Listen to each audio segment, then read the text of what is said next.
Hello guys, আসসালামু আলাইকুম। আশা করি সকলেই ভালো আছেন। দয়া করে সবাই আমার ইউটিউব চ্যানেলটি সাবস্ক্রাইব করে পাশে থাকবেন। পরবর্তী ভিডিওটি আপনার কাছে পৌঁছে যাবে। এখন আমি যে টপিক নিয়ে কথা বলবো সেটি হচ্ছে একটি জাল টাকার নোট। আপনারা জাল টাকা কিভাবে শনাক্ত করবেন এটা আপনাদেরকে জানতে হবে। না হলে আমার মতো আপনারাও প্রতারিত হতে পারেন। আমি আপনাদেরকে দেখানোর চেষ্টা করব যে 500 টাকার একটি নোট আপনারা দেখতে পাচ্ছেন। এই 500 টাকার নোটটি আমি কিভাবে পেলাম এখন আমি আপনাদেরকে বিস্তারিত তুলে ধরবো।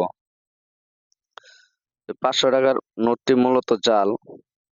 আপনারা এই টাকাটি হাত দিয়ে ধরলেই বুঝতে পারবেন এই টাকাটি জাল।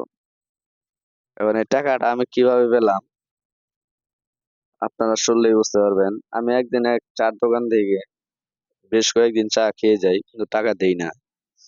পরবর্তীতে যখন সে আমার কাছে টাকা চায়, আমি এটিএম থেকে 2000 টাকা বের করছিলাম। বের করার পরে যখন আমার কাছে খুচরা নাই, তাকে আমি 500 টাকার একটা নোট দেই, বলি যে এখান থেকে চার দামটা রাখেন। তো সে মজার ছলে বলে যে মানে টাকাটা তার হাতে দেই। দেওয়ার পরে সে বলে যদি টাকা জাল বের হয় তাহলে কিন্তু আপনাকে ফেরত দেবো। আমি ভাবছিলাম হয়তো মজার ছলে বলতে পারে। আমি বললাম ঠিক আছে, জাল হবে কেন, ভালো করে দেখে নেন। মানে এটা বললে আমি 500 টাকা নোট দিয়ে তার 4 টাকা দিয়ে আমি চলে আসি। তারপর সে 7 দিন পরে বলে যে আপনার টাকাটা জাল বের হয়েছে।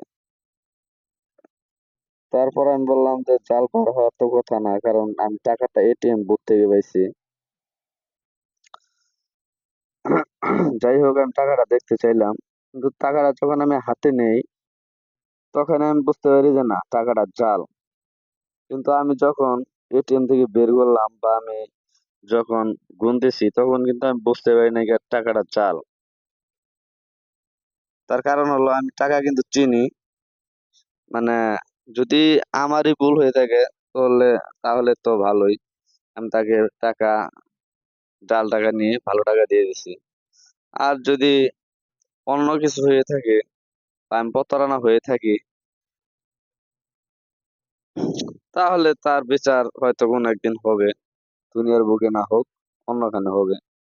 যাই হোক, এই টাকাটা জাল। আপনারা যখনই কোনো লেনদেন করবেন, এই যে দেখেন, এই জিনিসটা খেয়াল করেন, এই যে দাগটা, এটা দেখলেই বুঝতে পারবেন যে টাকাটা জাল। আর টাকাটা অন্য করেন যে কসকসে, মানে আপনি যে দিকে বাস করবেন ওই দিকেই চলে যাবে মোটর হারাইলে, মানে টাকাটা জাল। এখন এই টাকা নিয়ে আমি কি করবো আপনারা কমেন্টে বলেন, মানে কি করা যায়। ধন্যবাদ।